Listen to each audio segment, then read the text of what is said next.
और अब खबरों की तफसील। मरकजी वजीर बराए जल शक्ति गजेंद्र सिंह शेखावत ने हैदराबाद में तेलंगाना के वज़ीर आला KCR से मुलाकात की। उन्होंने तेलंगाना हुकूमत की जानिब से घर घर को पीने का पानी फराहम करने वाली स्कीम मिशन भगीरथा को मुल्क भर में चलाने का अज़्म जाहिर किया। इस मौके पर वज़ीर आला और दीगर ने मरकजी वजीर को मिशन भगीरथा की तफसीलात भी फराहम की।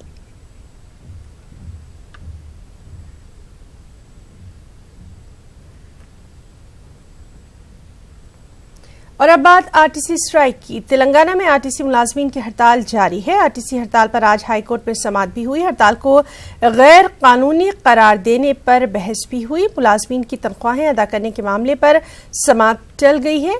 उधर हड़ताल को गैर कानूनी करार देने के मामले पर कल फिर समाअत होनी है। वाज़ेह है कि गुज़िश्ता 48 दिनों से RTC मुलाजमीन हड़ताल पर है। हड़ताली मुलाजमीन कॉरपोरेशन को सरकारी इदारे में जम करने की हुकूमत से मांग कर रहे हैं। Will not be declared illegal. It's a legal strike. We will continue to wage a battle in the High Court. ESMA ఏదైతే ఆంధ్రప్రదేశ్ Essential Maintenance యాక్ట్ దీనికి అప్లికబుల్ అవుతున్నట్టు ఎటువంటి ప్రొసీడింగ్ లేదని ఒక కంక్లూజన్ కూడా వచ్చింది కాబట్టి రేపు స్ట్రైక్ ఇల్లీగల్ కాదని డిక్లేర్ చేయవచ్చు. రేపటికి వాయిదా వేయడం జరిగింది. ఏదైతే ఇల్లీగల్ అని డిక్లేర్ చేయాలని ఏదైతే చెప్పిందో ఈ రోజు వాస్తవంగా ఇల్లీగల్ చేయడానికి వీలు లేదని చెప్పడం జరిగింది. అదే కాకుండా వేతనాలకు సంబంధించిన కేసు కూడా గురువారం కూడా పోస్ట్ పోన్ చేయడం జరిగింది.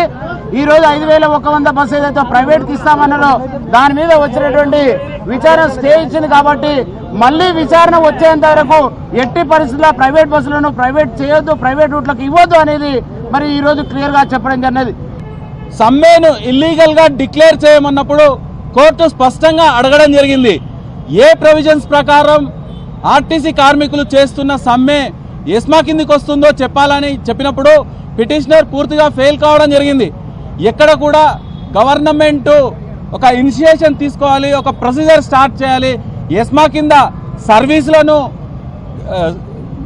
నిర్దేశించాలి, ఖచ్చితంగా ఈ సర్వీసులను చేపట్టాలి అని గవర్నమెంట్ ఆ డిపార్ట్మెంట్కి ఒక జీవో జారీ చేయాలి.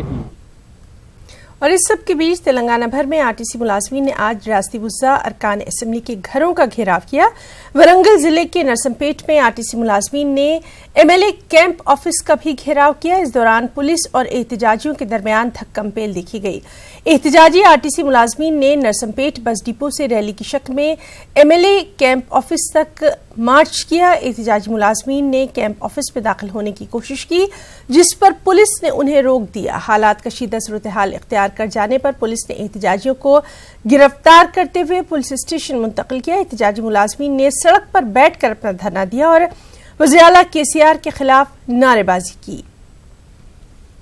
वहीं मुत्तहदा जिला खम्मम में भी RTC मुलाजमीन अरकान असेंबली के मकानों का मुहासरा करते देखे गए। बस डिपो से रैली निकाली गई। रैली में RTC मुलाजमीन के साथ CPI, CPIM, न्यू डेमोक्रेसी, जन समिति और दीगर पार्टी के लीडरों ने शिरकत की। रियासती वजीर अजय कुमार के दफ्तर पर रैली को जाने की इजाजत नहीं दी गई। कुछ देर के लिए यहां भी हालात कशीदा देखे गए।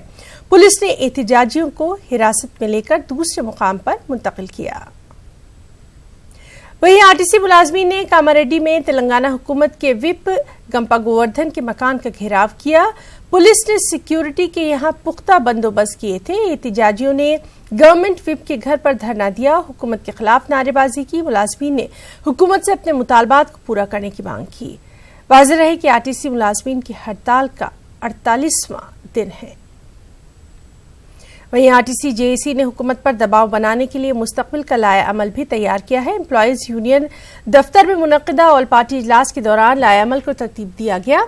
12 नवंबर को RTC JAC convener Ashwatthama Reddy और 3 को कन्वीनर इंदिरा पार्क पर भूख हड़ताल करने वाले हैं।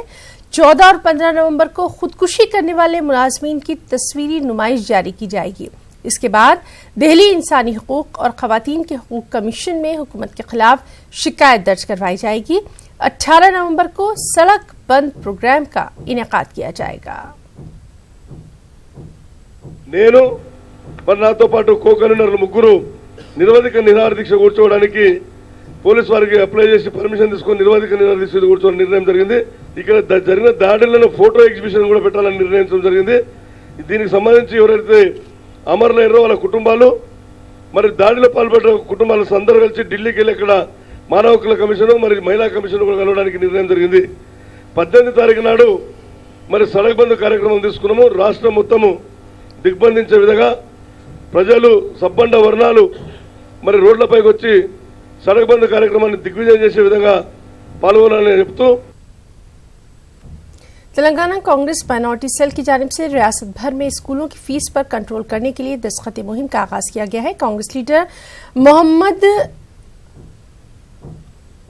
शबीर अली ने बताया कि 10 लाख अफराद की दस्तखत हासिल करके तेलंगाना के गवर्नर को याददाश्त पेश की जाएगी. मोहम्मद शबीर अली ने तेलंगाना हुकूमत को तनकीद का निशाना भी बनाया. रियासत तेलंगाना जहां पर 5 लाख रुपए तक फीस ली जा रही है, 50,000 से 5 लाख, जबकि दूसरी जगह सिर्फ 1.5 लाख. तो इतना फर्क है. तो सिर्फ दौलतमंद, बहुत बड़े दौलतमंद ही जा सक रहे, यानी मिडिल क्लास के लोगों के लिए तालीम के रास्ते बंद है. तो हम गवर्नमेंट से डिमांड कर रहे हैं माइनॉरिटी सेल कि आप दरमियानी तबके के लोगों भी प्राइवेट स्कूल्स में पढ़ने के लिए फीस पे कंट्रोल करिए. अब 5 साल 6 साल हो गया, आप आज तक प्राइवेट स्कूलों पे फीस के ऊपर. कांग्रेस लीडर मोहम्मद अली शबीर ने साबिक chief election commission TS Seshan की मौत पर अफसोस का इजहार किया और कहा कि मुत्तहदा आंध्र प्रदेश में पसमानदा तबकात और खासकर मुस्लिम तबके को रिजर्वेशन फराहम करने में टीएस सेशन का रोल बेहद अहम रहा था. सीएम थे जब 5% मुस्लिम रिजर्वेशन दिए, हाईकोर्ट ने उसको कलदम करार दिया और जो डायरेक्शन दिए, फिर हमने उनकी खिदमत को लिए और उन्होंने आकर मुसलमानों में चंद ग्रुप्स को आइडेंटिफाई करके और बैकवर्ड क्लास में ABCD ग्रुप थे, उसमें E ग्रुप फिर से नया बनाकर 5 से 4% करके जो रिजर्वेशन दिए आज भी जारी है. हैदराबाद के काचीगुड़ा रेलवे स्टेशन के करीब आज एक ट्रेन हादसा पेश आया. पहले से ट्रैक पर खड़ी कर्नूल इंटरसिटी एक्सप्रेस ट्रेन को MMTS ट्रेन ने टक्कर मारी, जिसकी वजह से कई मुसाफिर जख्मी हो गए. इनमें से 2 की हालत नाजुक भी बताई जा रही है. हादसे में MMTS ड्राइवर ट्रेन में फंस गया है. साउथ सेंट्रल रेलवे के ओहदेदार मौके पर पहुंचकर राहत कार्य के काम अंजाम दे रहे हैं. ट्रेन में फंसे ड्राइवर को गैस कटर के जरिए निकाला गया है. हादसे के बाद इस रूट पर ट्रेन सर्विसेज रोक दी गई थी. साउथ सेंट्रल रेलवे ने ट्रेन हादसे की जांच के लिए 6 रुकनी कमेटी भी तश्कील दे दी है.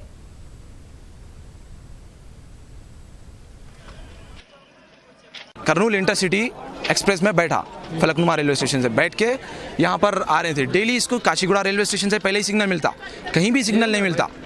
सिग्नल मिलते ही ये स्टॉप हुई. मैं इसमें एक्सप्रेस में आया, सिग्नल मिली, स्टॉप हुई. फिर उसके बाद काचीगुड़े से है ना लोकल MMTS आई, दूसरे ट्रैक से वो चली गई. वो जाते ही फिर इसको सिग्नल मिला, इंटरसिटी को एक्सप्रेस को सिग्नल मिलते ही ये स्टार्ट हुई. स्लोली आ रही थी, सामने से लोकल MMTS आके दोनों क्रैश हो गए. क्रैश होते ही मैं जो ट्रेन में बैठ के था, सब सामने की डब्बे में बिल्कुल इंजन से जो चिपक के रहता.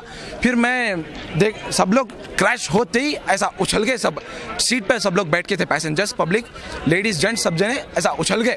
उछलते ही सब बड़े लोगों को कुछ नहीं हुआ, अडल्ट्स को, सिर्फ छोटे जो स्मॉल बेबीज है वो लोग को थोड़ा बहुत इंजर्ड हो गया और थोड़े बेहोश भी हो गए. फिर उसके बाद मैं जल्दी उसमें से उतरा. सब लोग पर समझ रहे थे कि रेलवे ट्रैक पे से हट गई, समझ रहे थे.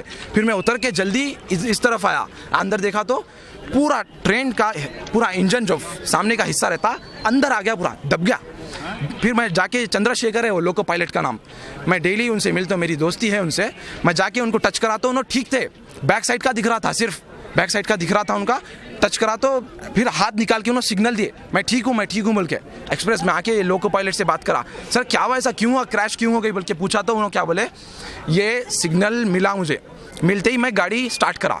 स्टार्ट करने से ही फिर सामने से भी वो आके क्रैश हो गई. मुझे पता नहीं, बस ये रेलवे डिपार्टमेंट का प्रॉब्लम है, ये लोग का गलती है बोल के उन्होंने मेरे को बोल रहे थे, ये लोको पायलट वाले.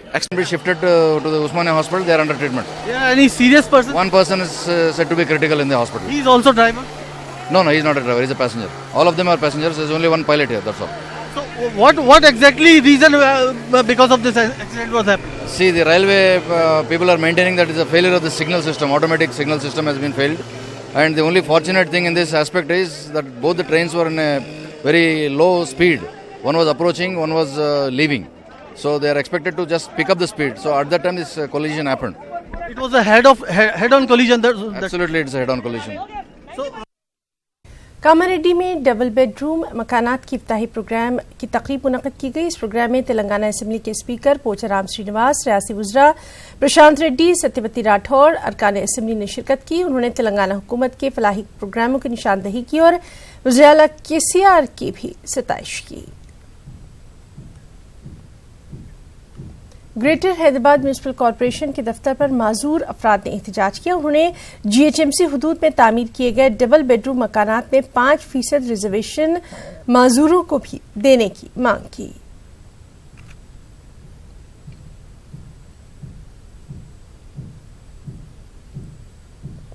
దాంట్లో 5% ఇల్లులు మాకందరికీ కేటాయించి మాకు ఉపాధి కల్పించాలని మేమందరం ఇక్కడ సమావేశం జరిగింది।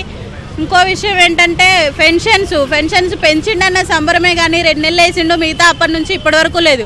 ఎవరు ఎలా బ్రతకాలన్నది ఎవరికి జీవనోపాధి లేదు। సో పెన్షన్స్ కరెక్ట్ టైంకి వేయాలి మాకు। तेलंगाना और आंध्र प्रदेश में हर साल मौसमी तब्दीलियों की वजह से किसानों की फसलों को बड़े पैमाने पर नुकसान होता है। ये कहना है साइंसदान HC शर्मा का। हैदराबाद में 4 रोज़ा इंटरनेशनल प्लांट प्रोटेक्शन समिट का आगाज हो गया है। यह इजलास 14 नवंबर तक जारी रहेगा। इस समिट में 55 ममालिक के 750 से ज्यादा मंदोबीन शिरकत कर रहे हैं।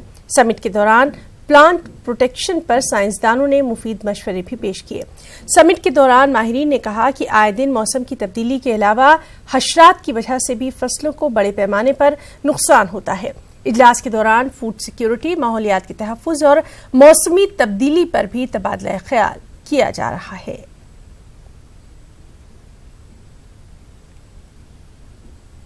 The challenges in agriculture in the past and is more important today is the invasive pests.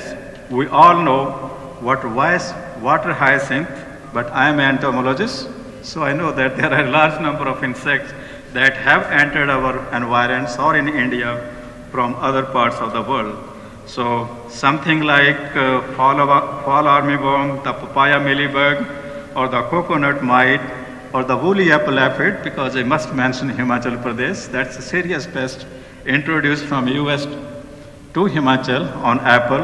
These pests cause huge losses every year. So our quarantine has to be very strong so that we don't allow the entry and or spread of such pests in our country or in our ecosystem. And of course, equally serious is the threat that we expect, we have realized from the banana streak virus, the wheat rust rays UG99, or it is the sunflower downy mildew, which have caused huge loss. बात मौलाना अबुल कलाम आज़ाद की। जी हाँ, मुल्क के पहले वज़ीर तालीम मौलाना अबुल कलाम आज़ाद की 132वीं यौम पैदाइश के मौके पर विजयवाड़ा में यौम अक़लियत मनाया गया। इस तक़रीब में रियासत के वज़ीर आला YS जगनमोहन रेड्डी ने शिरकत की। जगनमोहन रेड्डी ने उर्दू के फ़रोग़ में अहम रोल अदा करने वाली शख्सियात को अवार्ड से नवाजा। इस दौरान कई सरकारी स्कूलों के बच्चों में सर्टिफिकेट तकसीम किए गए। इस तक़रीब में डिप्टी चीफ मिनिस्टर अमजद बाशा के अलावा रियासती वज़रा और दीगर भी मौजूद रहे। जगनमोहन रेड्डी ने मौलाना आज़ाद की खिदमात को खराज पेश किया और 14 नवंबर से AP में सरकारी स्कूलों को कॉरपोरेट स्कूलों की तर्ज पर तरक्की देने वाली स्कीम शुरू करने का भी ऐलान किया। భారతదేశ తొలి విద్యాశాఖ మంత్రి ఎవరు అనంటే మనందరికీ కూడా వినిపించేది మౌలానా ఆజాద్ గారి పేరు. ఏకంగా 1947 నుంచి 1958 అంటే దాదాపుగా 11 సంవత్సరాల పాటు దేశ తొలి విద్యాశాఖ మంత్రిగా మౌలానా ఆజాద్ గారు అప్పట్లో మంత్రిమండలిలో కొనసాగారు. నవంబర్ 14వ తారీఖున చిల్డ్రన్స్ డే రోజున స్కూళ్ళనన్నీ కూడా 3 దఫాలుగా చేశారు. రాష్ట్రంలో 45,000 స్కూళ్ళు ఉన్నాయి. 45,000 స్కూళ్ళకు గాను 15,000 స్కూళ్లను నాడు నేడు అనే ప్రోగ్రాంతో శ్రీకారం చుడతా ఉన్నాం మార్పు చేయడం కోసం. అక్షరాల ఈ 15,000 స్కూళ్లను కూడా ఫోటోలు చూపిస్తాం. నేడు ఎలా ఉంది ఈ స్కూళ్ళని ఫోటోలు చూపిస్తాం. దాన్ని నాడు అని పెట్టి రేపొద్దున స్కూళ్లను మార్చిన తర్వాత నేడు అని చెప్పి కూడా మళ్ళీ ఫోటోలు పెట్టే కార్యక్రమం చేస్తా ఉన్నాం. ఆ ప్రతి స్కూల్లో కూడా ఉండవలసినవన్నీ కూడా ఉండేట్టుగా చేస్తా ఉన్నాం. आंध्र प्रदेश के वज़ीर-ए-आला वाई.एस. जगनमोहन रेड्डी ने रियासत में मदारिस को तरक्की देने के लिए मदरसा बोर्ड कायम करने का ऐलान कर दिया है. उन्होंने मदारिस में उर्दू अरबी के साथ साथ इंग्लिश पढ़ाने पर भी यहाँ जोर दिया. మదర్సాల గురించి కూడా ఆలోచన చేయాలన్నా అని చెప్పి కూడా అన్నారు. వాస్తవమే, మదర్సాలను కూడా ఆలోచన చేయాలి. మదర్సాలకు కూడా మంచి జరిగేట్టుగా మదర్సా బోర్డు ఒకటి క్రియేట్ చేసే కార్యక్రమం చేసేదానికి మంత్రి గారికి ఆదేశాలు ఇస్తా ఉన్నాం. మదర్సా బోర్డు క్రియేట్ చేయడమే కాకుండా మదర్సాల్లో కూడా అక్కడ పిల్లలు కూడా మోడర్న్ ఎడ్యుకేషన్ తీసుకొని రావాలి. ఒకవైపున మన పిల్లలు ఉర్దూ, ఖురాన్ ఇటువంటి మాటలు దాని మీద పూర్తిగా పాండిత్యం సంపాదిస్తూనే మరోవైపున ఆ పిల్లలు ఇంగ్లీష్ మీడియం చదువులు చదవాలి. రెండు బ్యాలెన్స్ కావాలి. ఆ రెండు బ్యాలెన్స్ అయితే ఆ మదర్సాలు అవి చేయడానికి ఒప్పుకుంటే అమ్మఒడి అనే పథకం వాళ్ళ కాడికి కూడా తీసుకొని పొమ్మని చెప్పే కార్యక్రమం కూడా చేస్తామని ఇది మంత్రి గారికి అమలు చేయమని చెప్పి కూడా బాధ్యతలు అప్పచెప్తా ఉన్నా. आंध्र प्रदेश के वज़ीर-ए-आला जगनमोहन रेड्डी ने मार्च 2020 से इमाम और मौज़िनीन को हर महीने 15,000 रुपए मुआवजा देने का भी यहाँ ऐलान किया है. మౌజిములకు మౌలానాలకు కూడా పెంచి ఇస్తాము, ప్రతి మసీదుకు 15,000 రూపాయల దాకా పెంచిస్తాము అని చెప్పిన మాట నాకు బాగా గుర్తుంది. వీటి విషయంలో కూడా కొంచెం టైం ఇవ్వండి అని అడుగుతా ఉన్నా. ఈ సంవత్సరం దాకా మార్చి దాకా నాకు కొంచెం సమయం ఇవ్వండి అని అడుగుతా ఉన్నా. మార్చి నుంచి ఆ తర్వాత మసీదుల సంఖ్య పెంచుతాము. పెంచడమే కాకుండా ఇస్తా ఉన్న 15,000 రూపాయలు కూడా చేసి కూడా ఇచ్చే కార్యక్రమం కూడా చేస్తామని చెప్పి ప్రతి ముస్లిం సోదరుడికి, ప్రతి అక్కకు, ప్రతి చెల్లెమ్మకు కూడా తెలియజేస్తా ఉన్నాను. మీ అందరి చల్లని దీవెనలు ఉండాలని, మీ అందరి చల్లని ఆశీస్సులు ఉండాలని, మీ ఇంట్లో మీ బిడ్డను దీవించమని మరొక్కసారి సభని. और सिर्फ यही नहीं बल्कि जगनमोहन रेड्डी ने यहाँ लड़कियों की शादी के लिए आने वाले मार्च से YSR शादी तोहफा स्कीम शुरू करने का भी ऐलान किया है. और सबसे अहम बात कि इस स्कीम की रकम को 50,000 से बढ़ाकर 1 लाख करने का भी उन्होंने ऐलान किया. మార్చి దాకా కొంచెం టైం నాకు ఇవ్వండి. మార్చిలో బ్రహ్మాండమైన వైఎస్ఆర్ పెళ్లి కానుక అని చెప్పి పథకాన్ని తీసుకొస్తాం. ఈ వైఎస్ఆర్ పెళ్లి కానుకని గతంలో చంద్రబాబు నాయుడు గారు ఇచ్చిన దానికన్నా కూడా రెట్టింపు చేస్తూ 50,000 ఇస్తా ఉన్నది 1,00,000 రూపాయలు చేస్తూ ప్రతి అడుగులోనూ తోడుగా ఉండే కార్యక్రమం చేస్తా. रियासत आंध्र प्रदेश में तेलुगु मीडियम स्कूलों को इंग्लिश मीडियम में तब्दील करने को लेकर सियासी लीडरों के दरमियान सर्द जंग देखी जा रही है. जनसेना पार्टी सदर पवन कल्याण ने जगन हुकूमत पर तेलुगु जबान को खत्म करने का इल्जाम आयद किया था. जगनमोहन रेड्डी ने पवन कल्याण से सवाल किया कि पवन कल्याण इस बात को वाजे करें कि उनके अपने बच्चे कौन से मीडियम से तालीम हासिल कर रहे हैं. जगनमोहन रेड्डी ने चंद्रबाबू नायडू और नायब सदर जमहूरिया एम वेंकैया नायडू से भी सवाल किया कि वो अपने बच्चों को किस मीडियम से तालीम दे रहे हैं. తెలుగు మీడియం చాలదా అని చెప్పి స్వరాలు వినిపించిన వాళ్ళు ఎవరు కూడా చిన్నోళ్ళు కాదు. ఏకంగా చంద్రబాబు నాయుడు గారు వంటి పెద్ద పెద్ద వాళ్ళు, వెంకయ్య నాయుడు గారు వంటి ఇంకా పెద్ద పెద్ద వాళ్ళు, పవన్ కళ్యాణ్ వంటి ఇంకా పెద్ద పెద్ద సినిమా యాక్టర్లు. అయ్యా చంద్రబాబు గారు, నీ కొడుకు చదివింది ఏ మీడియం, నీ మనవడు చదవబోతా ఉన్నది ఏ మీడియం అని ఇదే మాటలు మాట్లాడుతూ ఉన్నా వెంకయ్య నాయుడు గారిని కూడా అడుగుతా ఉన్నా. అయ్యా వెంకయ్య గారు, మీ కొడుకులు చదివింది ఏ మీడియం, మీ మనవళ్ళు చదువుతా ఉన్నదే ఇవాళ ఏ మీడియం అని చెప్పి కూడా అడగబోతాను. ఇదే విధంగా ఇదే సినిమా యాక్టర్ గారు పవన్ కళ్యాణ్ గారిని కూడా అడుగుతున్నా, అయ్యా పవన్ కళ్యాణ్ గారు, మీకు కూడా 3 భార్యలు,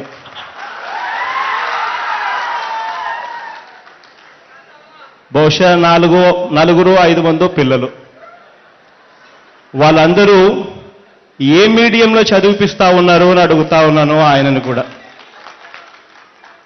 కారణం ఏంటంటే ఇవాళ మన పిల్లలు ఇంగ్లీష్ మీడియంలో చదవకపోతే నష్టపోయేది ఎవరు అని అంటే మన రాష్ట్రం నష్టపోతుంది, మన జాతి నష్టపోతుంది. మనం ఎవరికైనా పిల్లలకు ఆస్తులు ఇవ్వాలి అని అంటే ఇచ్చే అతి గొప్ప ఆస్తి ఏమిటి అని అంటే అది చదువు. ఆ చదువులు ప్రతి तिरुपति के एसवी यूनिवर्सिटी में अबुल कलाम आज़ाद की जयंती के पेश नज़र यौम अक़लियत मनाया गया। इस दौरान 10वीं, इंटर और पॉलिटेक्निक में बेहतरीन मुजाहरा करने वाले तलबा में इनामात तकसीम किए गए। यौम अक़लियत तक़रीब में सरकारी विप चिविरेड्डी भास्कर रेड्डी ने मेहमान खुसूसी की हैसियत से शिरकत की। इस मौके पर उन्होंने कहा कि जगन मोहन रेड्डी हुकूमत मादरी ज़बान के फ़रोग़ के लिए संजीदा है। नौजवानों को रोज़गार से जोड़ने के लिए रियासत भर में इंग्लिश मीडियम स्कूल खोले जा रहे हैं। हमारा मकसद नौजवानों को रोज़गार से जोड़ना है।